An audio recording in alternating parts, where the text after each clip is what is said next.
But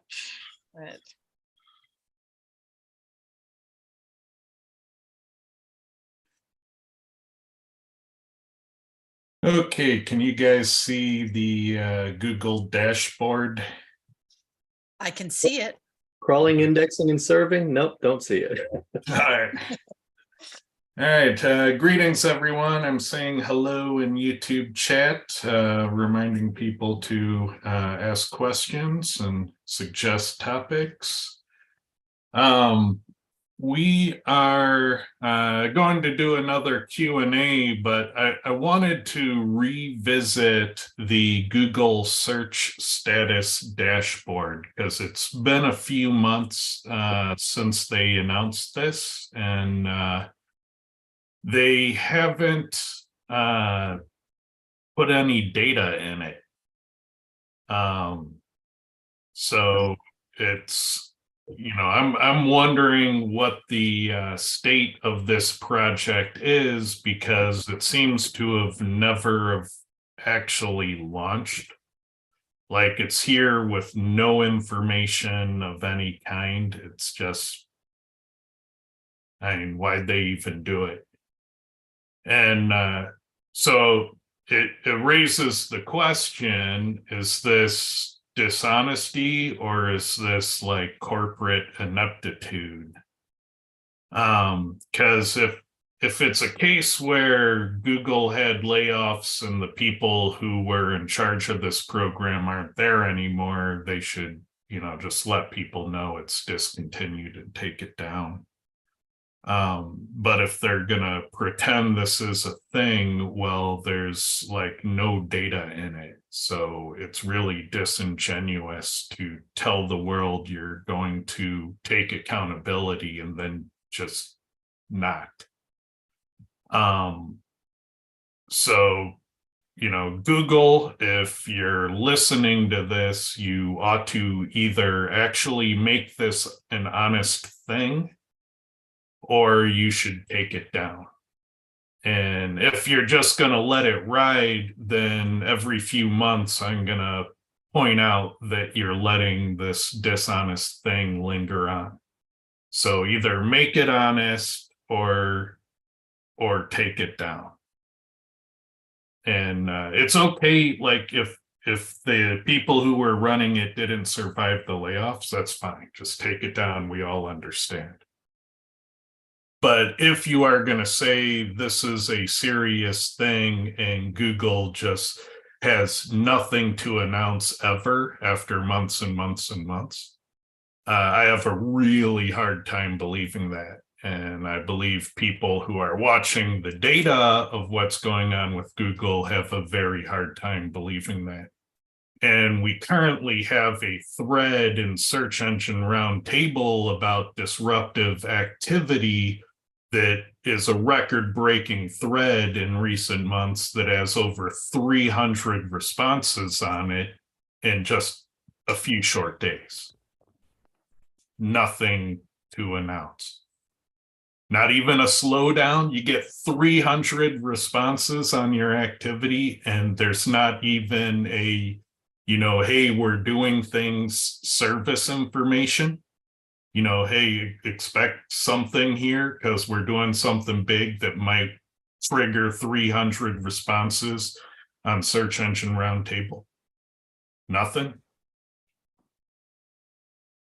So your credibility is on the line here. Either you do fake projects to fool people, or you actually, be honest and tell us what's going on. Either make it real or take it down. What do you think, Lee? I think Google's perfect and the data here shows it, and you're just a denier. I mean, obviously any company is going to have some sort of disruptions, maybe not complete outages and stuff, maybe just disruptions because, weather disruption, in a data center is going to cause little disruptions here and there. You should be able to see that here, and you don't. So you kind of wonder if it's just hooked up to a calendar, but not hooked up to any sort of information system to feed it. So it just goes along and say, hey, here's the date range, no outages. You know, I kind of wonder if anybody's home, sort of thing. What do you think, Carolyn? You watch this data every day. Has there been nothing to report in recent months? There's been zero whenever I even check the feed, because I have it set up to where it's like in a feed reader. But in terms of like you're looking at indexing, has there been no slowdowns or no, you know, Oh in my terms God. of indexing changing? Is there nothing to report with index state? Obviously, there's been issues, intermittent issues, certainly. And, you know, the difference, even in JavaScript, you know, in terms of can't get anything through a second crawl. And then you can, and without any explanation as to why.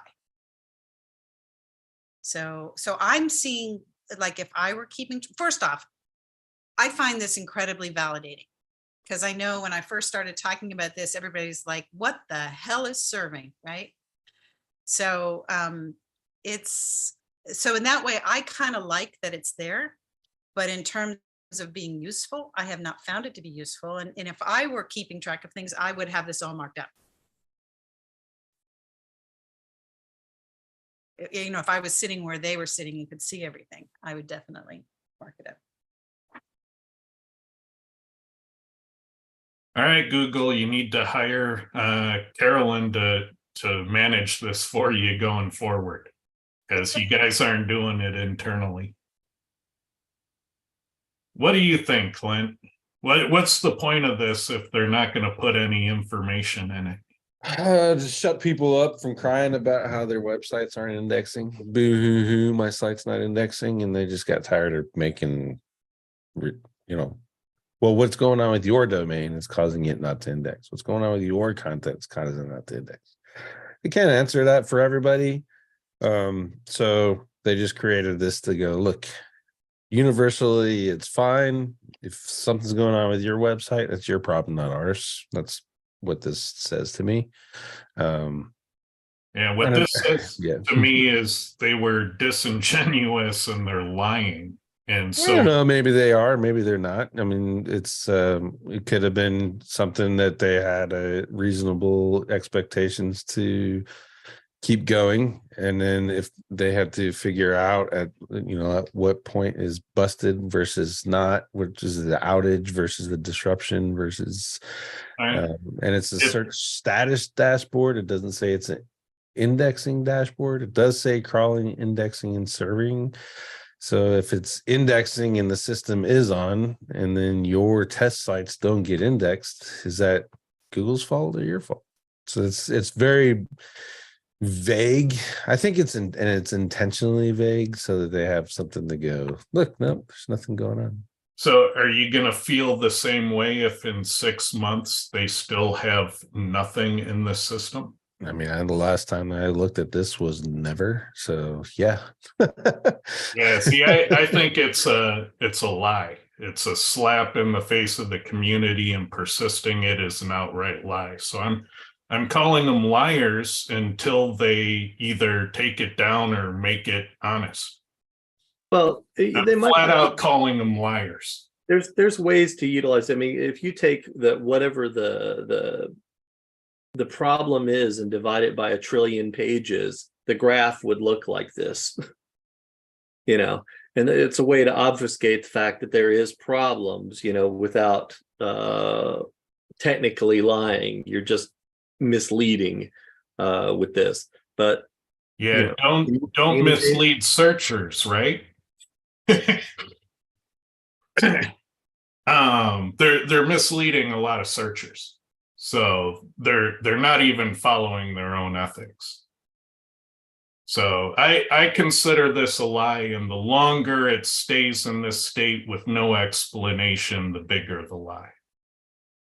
So I'm calling it out, take it down or make it honest, But if you leave it linger, then you're admitting that you're just a bunch of liars. So that's what that is.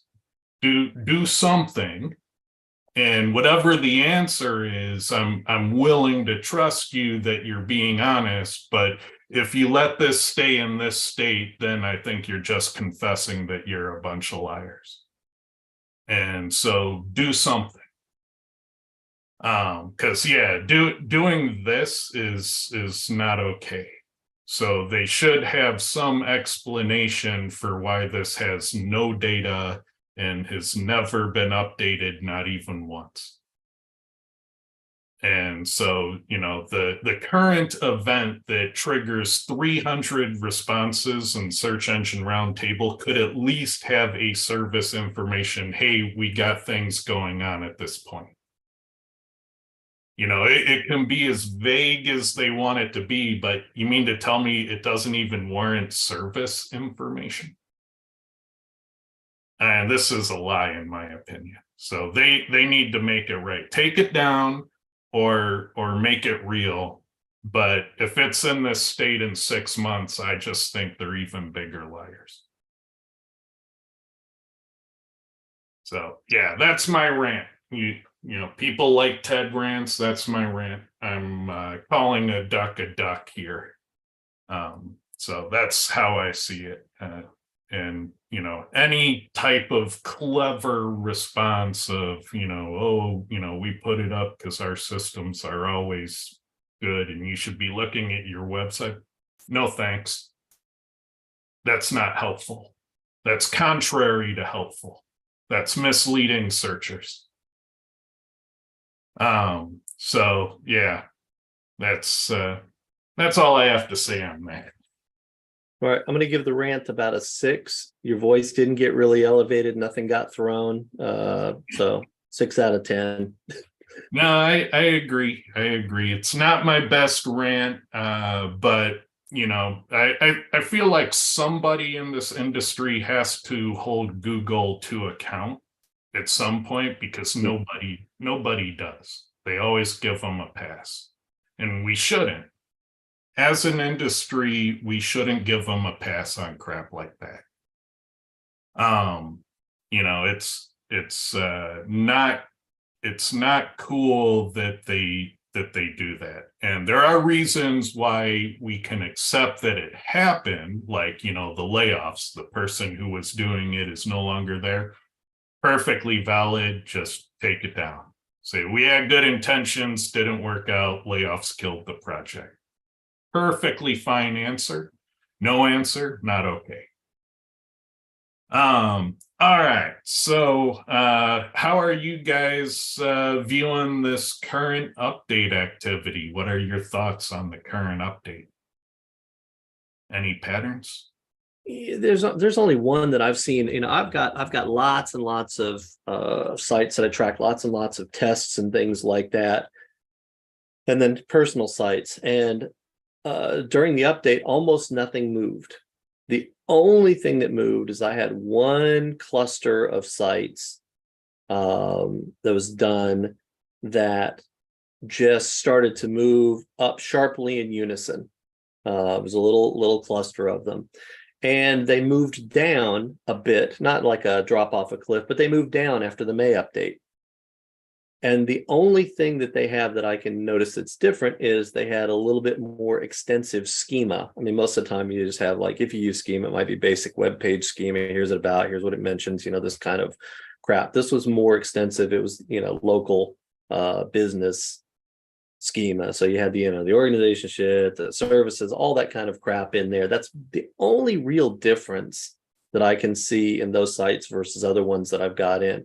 And they all moved, like I said, sharply up in unison. They were still moving up this morning. So they're going to hit new highs in terms of number of keywords and rank position.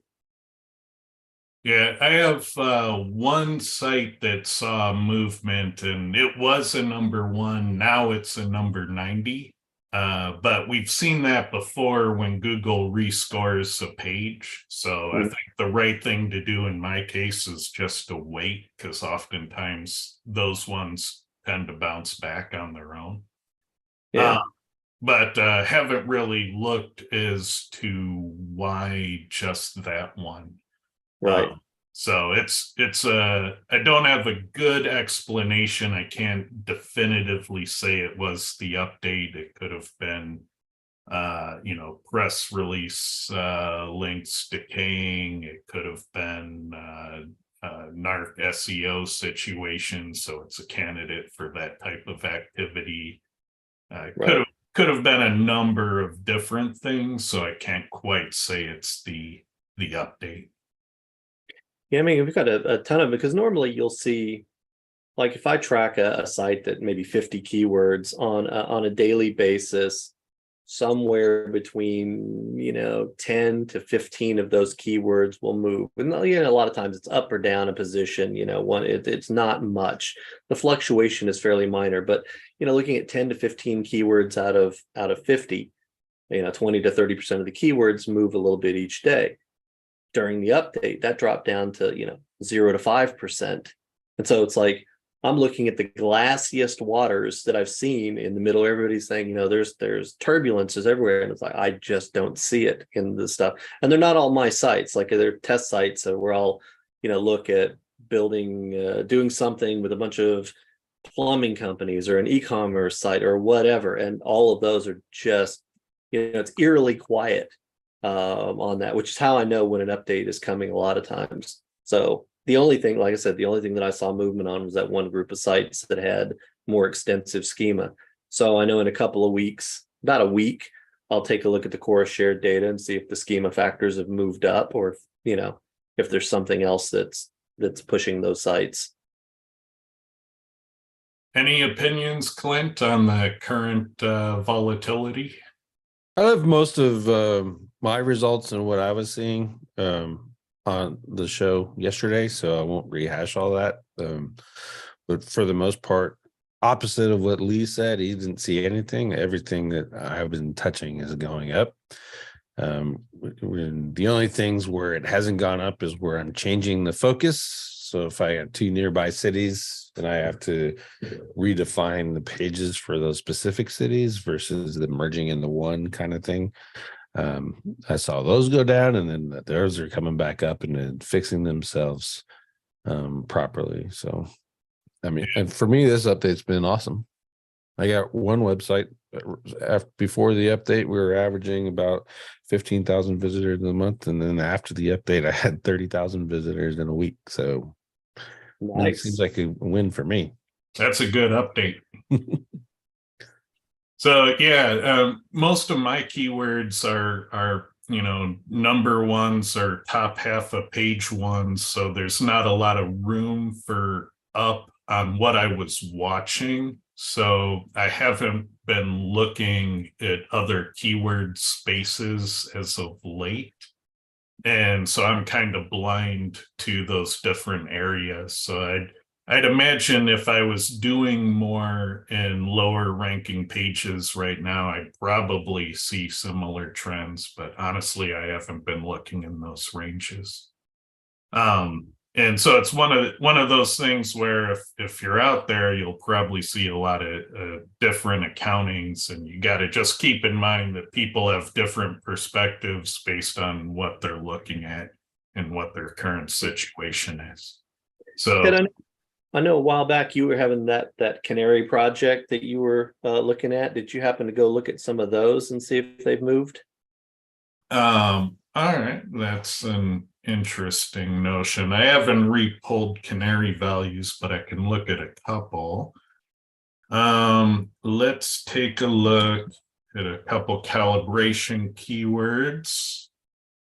So, all right, addicting games still doing well. Crazy games still number 3 with almost 3,000 exact matches and no visual text on page. Done. Let's take a look at DUI lawyer Los Angeles. All right, so the usual widgets dominating above the fold. Directory takes the lead. Heart Levin takes a fall. It's interesting. It looks like there's some moves being made in that space, and directories might have a bit of advantage in the current climate. Let's look at a Kyle Roof site.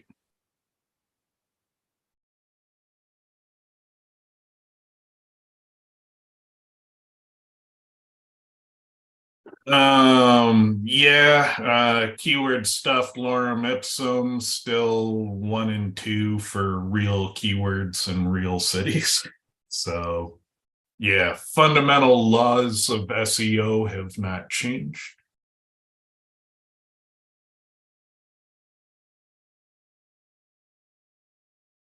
So yeah, I'm not seeing anything that says the game is fundamentally different. So I think the basic laws of nature for SEO still apply. So I guess the other thing I could do is John Mueller SEO advice. We're going to have to call this one the Clint update in, since everything of his is moving up with this update. And let's see. Did they get the .it network? That's what I'm looking for now. Because when the .it network goes away, then it means there's more of the primary index for the rest of us, and that would be great.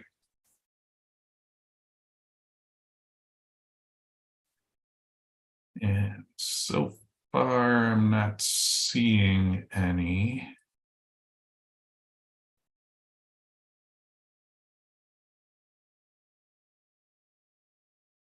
Yeah, we also haven't had all the nice rollbacks and re-rolls and all that kind of fun stuff that inevitably comes.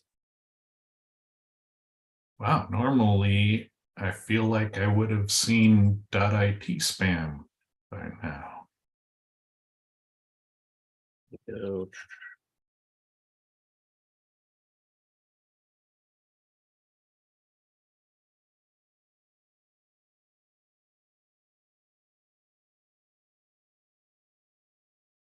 All right, let's see if I can see some. Because that would be an interesting development. yeah, I'm just looking to see if I can find. Oh. Yeah, I definitely found some. Found safe search blocked websites, .it network for John Mueller negative SEO pulls them. Seems a little bit harder to find. Maybe there's something there. So maybe there's a slight change in what gets into the index now, but we'd have to study it a lot more to know with any certainty. Right.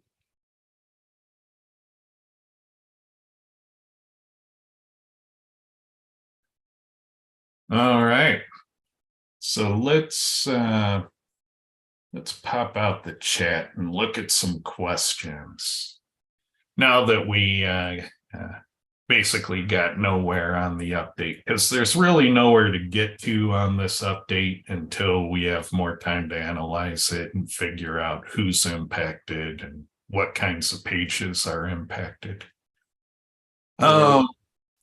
Let's see. So Charles thinks they laid off the people running the project. That's my theory too. But you ought to at least take it down if it's not going to be managed. So what's your thought on the March core algorithm? Well, just talked about that. Do you read Google's patents? Not a lot. I've read a number of them in the past, and while pieces of them are interesting and useful. In general, they're written in a language is to not expose specifics, but to protect their intellectual property. And they don't tell you what parts of the patent are in use and what parts aren't. So it's not as useful as a lot of the patent combers think. And so, yeah, I don't put a whole lot of value in that. I put more value when you can find something in the patent that you can then go measure out in search, and then you can correlate that measurement with rank position and how effective people's SEO is based on that particular aspect. So if you can go the next step with the patents and measure something and find really cool patterns, then I like it a lot. But if you read a patent and say, aha, I know the secret sauce without ever taking any measurements, then I think it's a load of crap. What do you think, Lee? Patents? Yeah, I agree. I hate the fact that people read those and, automatically extrapolate out some things like, you see an announcement, somebody successfully cloned a cell in a laboratory and they're like, they can clone people. I'm like, no. That's a cell in a laboratory. That's not a full working, thing. And even, when you have those technologies, one of the things that I picked up from you over the years, starting years ago, is just because you can do it, at scale, some things that you can do in a lab at scale are prohibitively expensive. And so when you look at all the, the calculations necessary to, extrapolate meaning from a page, you can't do that over the trillions of pages that you're doing. They don't have the resources to pull it off. So a capability in a patent is just that until they actually take it out in the field. In that case, I find patents are good testing fodder, but I find mostly them to be just frustrating SEO discussion because people say, they said this here and this is what it means. And I'm like, well, where's your measurement? Where's your data that supports that? Yeah, probably the most useful one of all times was the PageRank patent, because at least people could model it. They could make calculators and play with link geometries. But the specific part of that patent that I found the most interesting was they were telling about their affinity for scoring things with high precision floating point numbers between 0 and 1, and how that they would score pages and sort them descending by those 0 to 1 floating point numbers. That has come up in numerous occasions throughout the decades of talking with engineers and looking at engineering leaks coming out of Google, that, yeah, they really like those scores. And there was a number of videos that were on Google's own website where they were showing people in Google in meetings judging algorithm updates. And what were they looking at? They were looking at web page scores that were high precision floating point numbers between 0 and 1. And so there are videos of people in meetings judging algorithm changes looking at those high precision numbers.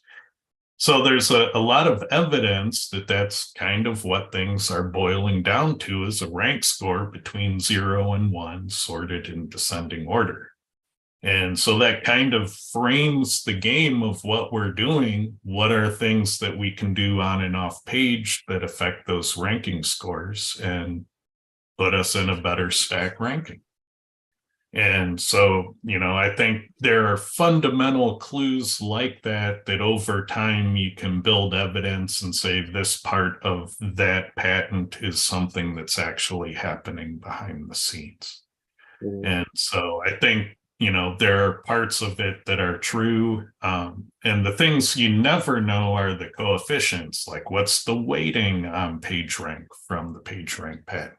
You might know how it works, but that doesn't mean you know how it's weighted. And if it's only weighted at 15%, then it's not the most important part of the algorithm. It's not where the bulk of your score is coming from.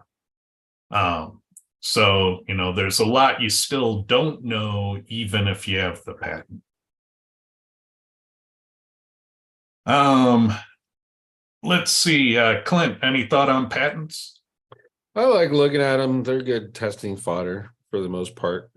To me, it's, looking at it from the perspective of they're creating these patents to build more intellectual property for Google. And they'll keep making as many as they want. It doesn't necessarily mean that they're using them to Lee's point. So why not just look at it, see how they're thinking a little bit, and kind of develop test ideas from that. We got I think Clint nailed it. I think that was in response to their search status dashboard. And yeah, Clint usually gets the right read of those situations. Let's see. One of my newer sites that's been up and down like a toilet seat is back up with this core. Right on. Glad to hear it. We like it when people's websites fare better, but I would imagine that if you went up, someone else had to go down.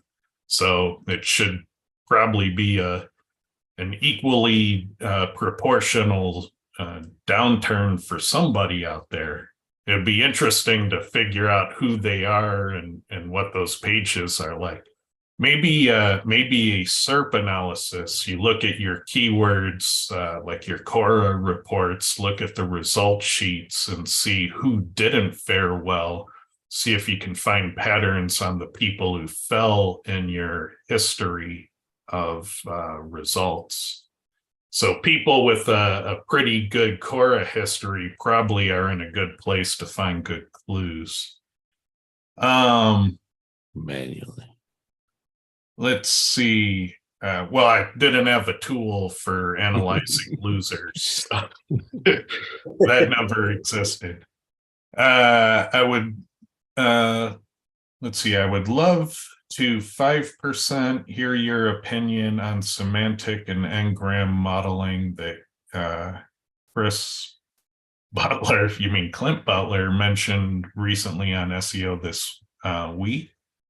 Where can I find Jimmy Kelly's course? I think that's a Clint question. What do you think? Yeah, Jimmy Kelly. I don't know if it's still open. Courses.jimmykelly.com. A little bit of Google's research will point you in the right direction for that. What's the best bang for your buck press releases you can recommend purchasing? What I recommend you do is you get the cheap one. You find the cheap one that's, a trusted provider, but you don't go with their platinum package as your first foray into a press release. Get the basic run-of-the-mill minimum thing they offer. Try it on a page that isn't your most mission critical page or client. Find a safe place to fail and see what the minimum can do. All right. Because that way later on, when you get the platinum tier, you can have a basis for comparison. What value beyond the minimum did getting the platinum tier give you? And so I recommend that you start small and you start in a safe place. And while you're learning, that you actually learn something. And so treat it like an experiment. Every time you do something in SEO, it's an opportunity for you to treat it like a test and to learn some amazing knowledge that then only you will know. And so I think you should do all things in SEO like that. What do you think, Clint? Yeah, I'm pretty much right on point with you. I totally agree. Any thoughts, Lee? Yeah, I think that it's always great to test. I like the minimum viable SEO approach to that sort of stuff. Don't overcomplicate it. Just go try, see for yourself, and then lather, rinse, repeat. Yep. Let's see. and as far as providers, I like Magic PR, I like 38 Digital Marketing, I like Press Advantage, and I'm sure there's more services out there that are amazing. Those are the three that I have used recently. I don't earn any commissions, they're just services I use. And they've been pretty safe for my sites, so I like that. If you guys have any you would recommend, feel free to share them. Let's see. I have a few hundred 404s showing in Search Console. All right, that's a problem. It is clear it happened when I removed Ezoic ads a few months ago.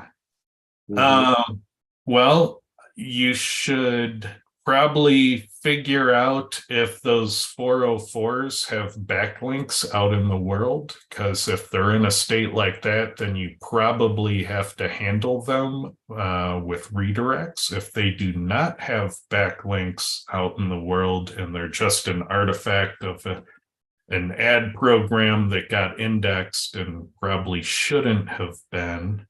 Ezoic doesn't add URLs, so that connection makes 0 sense whatsoever.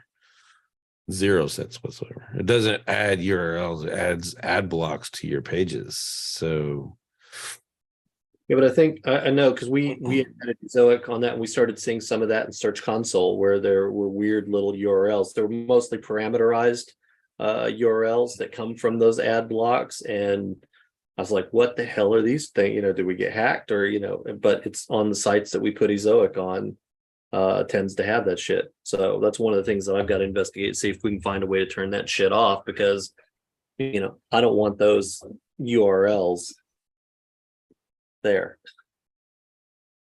it's the jump links here. That's what you're talking about, right? Hashtag whatever, blah, blah, blah. No, they'll have, whatever mypage.com question mark, blah, blah, and all of these different parameters and stuff like that lead to other pages. Oh, that's not Ezoic thing. That's a Google thing when they turned off that fucking parameter tool. Oh, Google can handle parameters, and instantly Search Console is like, yep, no, we can't. Yeah, Ted, that was another Ted rant. Why the fuck would they turn off a tool that was actually doing people good? Yeah, it's still the number one problem in SEO now is infinite crawls and Googlebot running amok on parameters. That problem went through the roof. Yeah.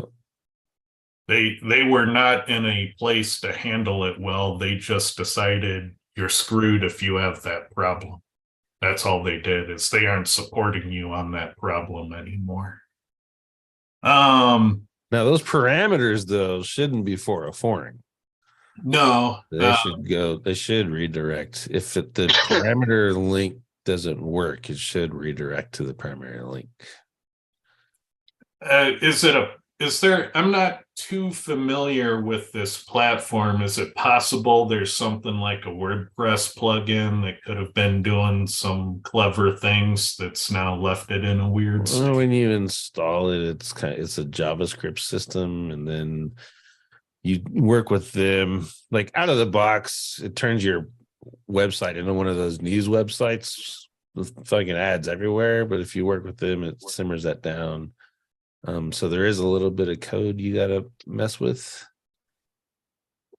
but it's even still the parameter, just basic functions of how a website should work. Because if that parameter isn't there, it still redirects, or if not redirects, still shows the main site, that it's the main page it's attached to. So there's something wrong with that. Or what if it wasn't ads on his website? What if it was some sort of an Ezoic campaign that was ads to his website, and those ads out in the world are to a bad URL? Yeah. So maybe some advertising campaign you have on the platform is going to bad URLs, and you need to fix those ads. That makes sense. Like if the ads to your site are through Ezoic, but they're bad URLs, and you'd get a bunch of 404s from the Ezoic platform. Yeah. That makes a lot of sense. And there's a since they're a majority a Google publisher for the display network, you're probably throw money away if that is the case inside of your display ads network. Yeah, you'd be paying for those clicks to the 404s delivered to your server. Yeah. So you should, if you have any ad campaigns running, I would, Google or Ezoic or wherever, I would check and make sure that your current active ads have valid URLs. So here's the thing. I know in my case that I don't have active ads and stuff like that because this was just a test site. It was just a content site. But for the other individual that had the question, given that they have all of these URLs that 404, how would you handle that? For them because they've got 400 or something. They said. Well, I would do like Ted said and look first to see if there's backlinks there. If there's no backlinks there, strike one. And if there's no traffic, well, obviously there's some traffic, but if there's not a lot of traffic, then I wouldn't even worry about them. 404s are natural to have anyway. Well, that report is more of a, for me, how I use that report is more of a, hey, there's something going on here. It's weird. So like if I have all of a sudden my best pages all of a sudden start 404ing, I got problems.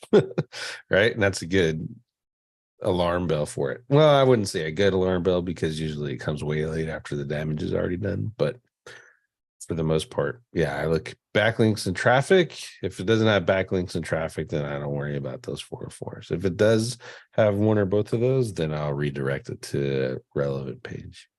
And if they're tied to pay-per-click, you want to fix that fast. Yeah, definitely. All right. All right. Can you discuss how an internal link can affect or boost the source page as well as the target page? Well, there are theories, and then there are things we have measured. So things I have actually measured is that if you're on a high authority website, and the largest one I had was PageRank 8, if I had a site-wide global footer on that site to one product, that one product would shoot to the moon. Internal linking absolutely boosts. You can use it for promotional SEO. So you can take the thing you're deep in an inventory and you can make it the best performing organic product on your site by just simply linking to it from all pages. That absolutely works. Now, what does that do for the pages that are linking out? Well, not a whole lot. So that effect, when I would link out to 300 products from all pages, the effect got a lot smaller. They still saw a boost, but it was a little boost. It wasn't a big boost. So it seems like the number of links you have on a page diminishes the average amount of boost that the page gives to those things.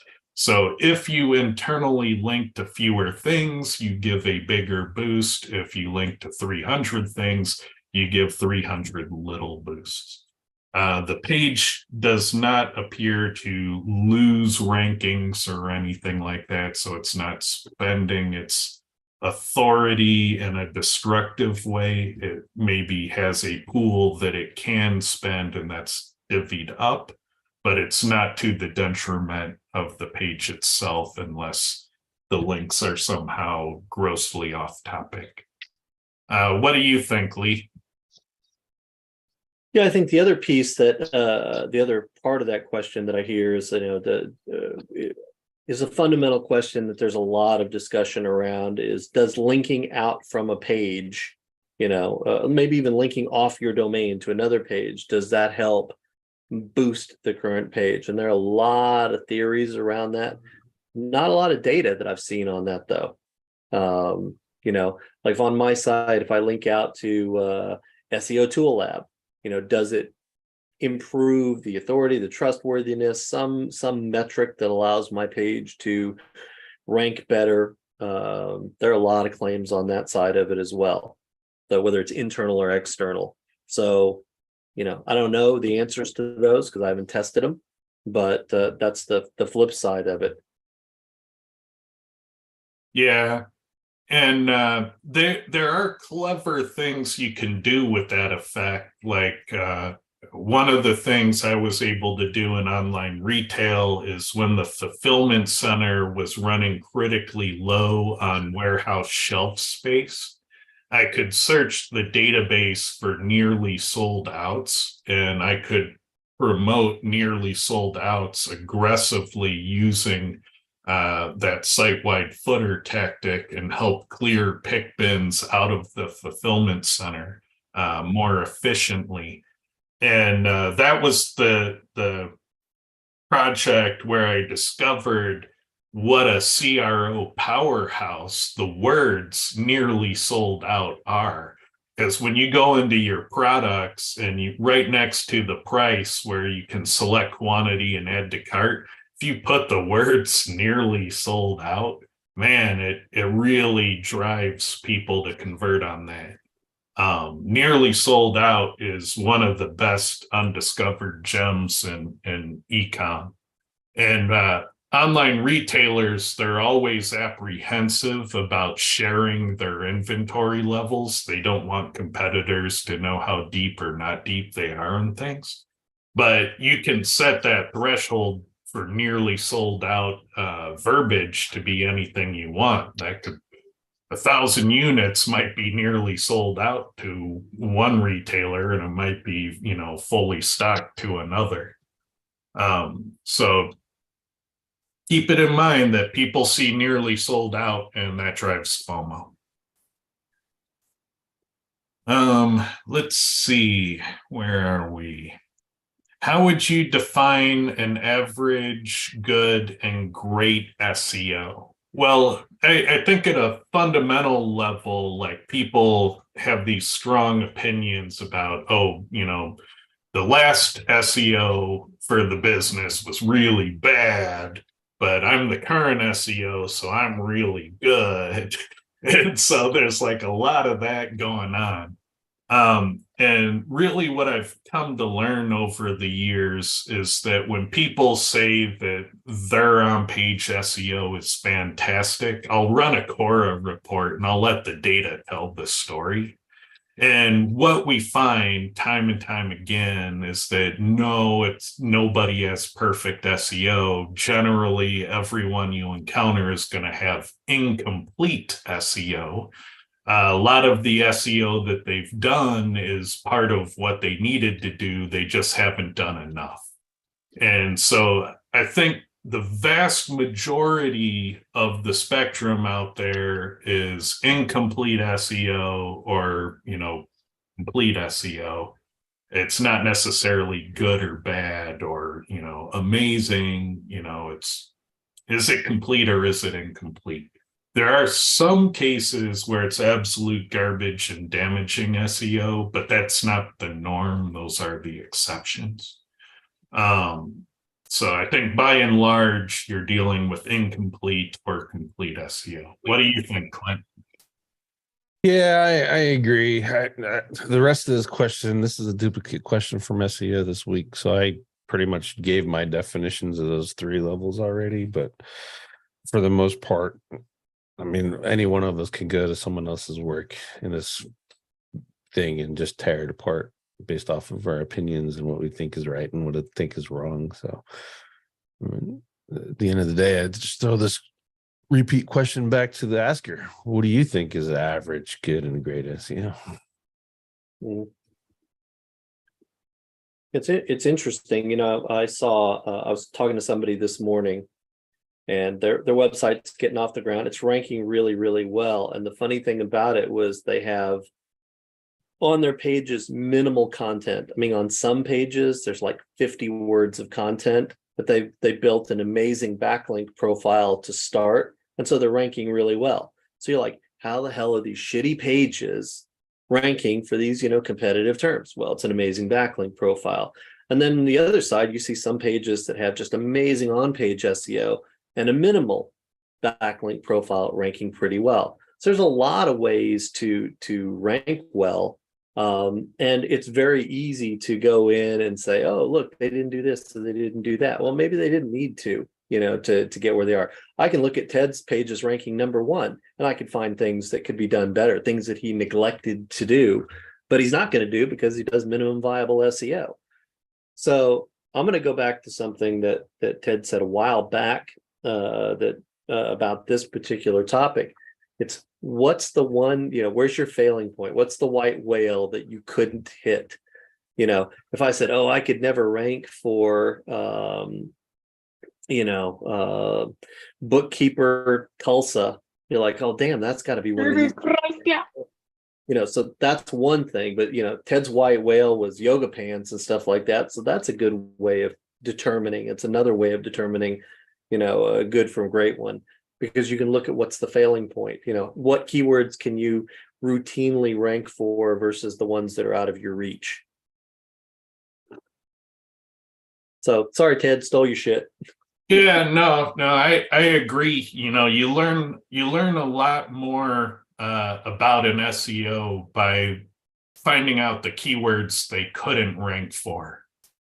Because it sets a realistic expectation of where they run into real challenge. And if you have too much ego that you can't talk about the keywords you couldn't win, I get it. Everybody wants to be, badass and whatnot. But the reality is the whole community can benefit, and you can learn more when you share with other professionals, where those lines are.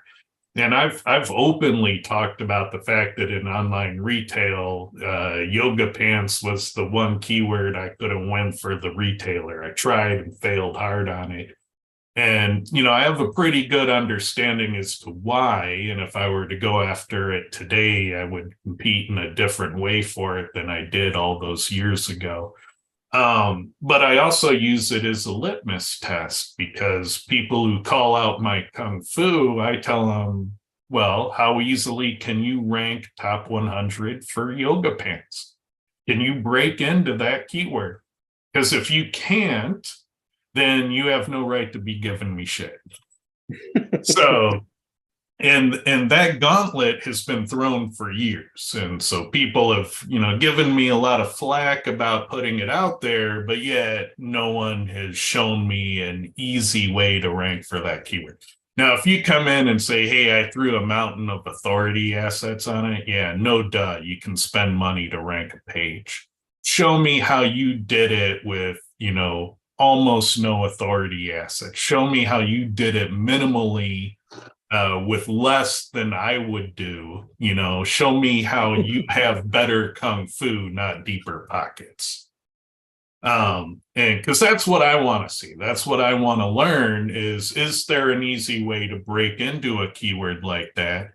And if your kung fu is better than mine, you ought to be able to break in top 100 without investing a lot of resources. And so show me that answer, and then I'll believe you. And so that one's been out there for a long, long time, and nobody's cashed in on it yet. What do you think, Clint? Yeah, I'm still going after yoga pants, so I'm not allowed to talk. All right, yeah. So I'm all for it. Like, if somebody can elegantly break into it, I will give you public credit. So that's the gamble. If you want to go for it, break in without spending a mountain of authority assets, and I will give you credit for doing the thing I couldn't do all those years ago. And I hope to learn. So I'm sharing where I was weak, and I'm hoping to learn something new from the experience. So I like free learning. So if you can school me, take me to school. Let's see. All right, so Clint, I view this as a you question because this is your current area of interest. What resources do you recommend for diving in and learning about semantics? Go watch SEO this week from yesterday. All right. So people are wanting to promote your show. So SEO this week, it is an amazing show. It's on YouTube. It's hosted by Clint Butler. He has a public portion and he has an SIA private portion to the show. SIA is now SEOintel.com, rebranded. It's his community group. It's also amazing. They do single variable SEO testing. So check it out. His shows are on Mondays at 9 a.m. What time? 10 a.m. Arizona time. So 10 a.m. Arizona time. Highly recommend it. All right. So another question about your show yesterday. You got people up in arms about your show. Mentioned linking to 25 domains for new content. Is that for every piece of content? yeah, that's something Ted came up. He was talking about how he was, when he was in ecom, he would had this PHP system that automatically created referring domains, backlinks essentially, for every time a new product would pop in, and the system would make it. So I went back and I tested that and I looked at it, and depending on your markets, 25 to 50 for a page. So every piece of content that you write, you need to put in, you need to have backlinks for it. It's got to have internal and external backlinks. Doesn't have neither of those, it's never going to index, or if it does index, it'll just fall out. So as a habit now, I make 25 referring domains for everything. I think that's a great habit. Just an FYI to everyone, I know yesterday Terry Samuels mentioned that there were only 7 seats left for attending in person at SEO spring training in April. So if you are on the fence about attending in person, a lot of us will be there. I will be, Lee will be, Clint will be. So if you want to hang out with us and talk shop, there's only a few seats left. It looks like this event is going to sell out. So it's your last chance to get in and check that out. Somebody says, I noticed that the Stealth SEO website does not rank anymore. Why is that? Link decay problem? It could be a link decay problem. It's also, it's the one website I have that's moved during this update. It's also got a problem that it's had narc SEO applied to it and negative SEO applied to it. For some reason, not everybody in the world is a TED fan. And so this is about the 3rd time it's bounced down. But we'll see if it doesn't come back. It's not the only stealth SEO website, and all the other stealth SEO websites are just fine. It's the only publicly known stealth SEO website, and it's the one that keeps having shenanigans done on it. That's why people don't like sharing stuff. So you people can actually learn tactics and techniques and strategies. And you're all you crying and bitching about gurus and they don't do SEO or they don't tell us real sites. That right there is exactly why, because there's some douchebag that just can't leave things alone and just go learn from what they did and see how it applies to them. They got to go wreck it. And so it's not there because people don't deserve it. Advantage isn't for everyone. Yeah, there's no manual actions on it. I halfway suspect it'll rebound in a few days. So we just have to wait and see. I could build more links, but if I did that in a hurry, I'd have a hard time learning about why it fell. So I'm hoping to learn, and I have other stealth SEO websites that are unchanged, so it's not a fundamental thing against the practice. The other thing you could do, Ted, is just go ahead and pay Clint and he'll stop building those links. You just got to pay. This coming from the guy who tests on random businesses. Hey.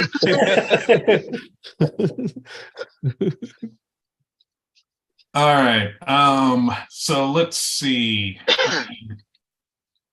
Can you rank with just press releases? No. You have to tune your page. You have to know why things rank, and you have to know the basic premise of how to rank a page. So a press release on its own probably isn't going to be enough. You do need some SEO on the page, and you need to understand how to do a press release properly so that it says so that it sends that contextual relevance to your page. If you make a press release about baseball bats and you have it linked to your site about electrician services, that's not going to do as well. So you need to have some agreement between the content of the press release and the content of the page you're trying to rank. Additionally, there are different reasons you do press releases. Sometimes you want to get the word out to actual human beings, in which case you care about who picks up your press release. And so you want it to be an AP Newswire. You want it to be in Yahoo News. Sometimes you have an SEO problem where you just need a number of referring domains. It's not a backlink quality problem, and you don't even care if human beings necessarily see the press release. And so if you're solving an SEO problem on, say, an inner page with the press release, then it's not about who picks it up. It's about getting a minimum threshold so that you get your diversity of ranking signals. And so, why you're doing the press release can matter.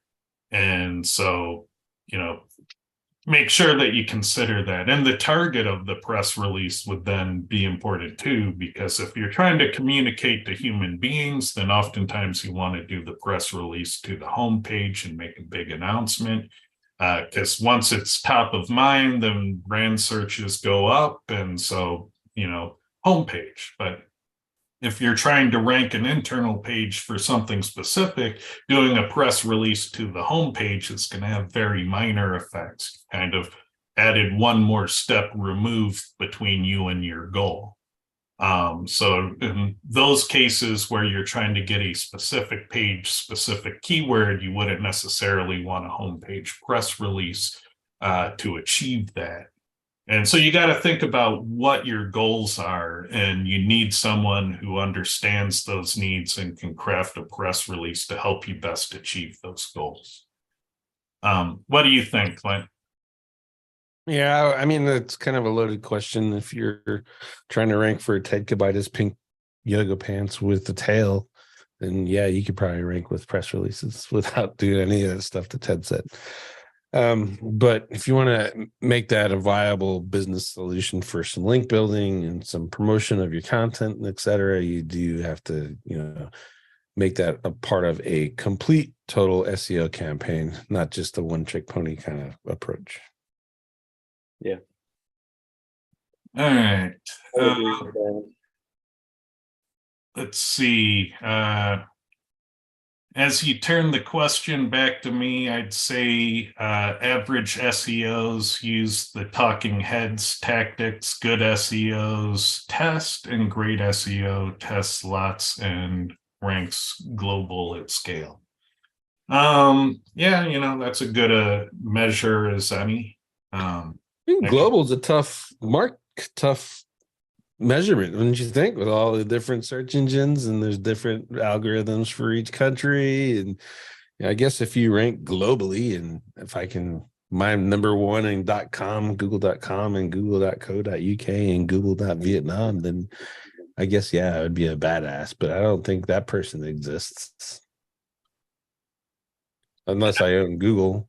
If I have google.com, Facebook is in the same and all of those, does that make them great SEOs?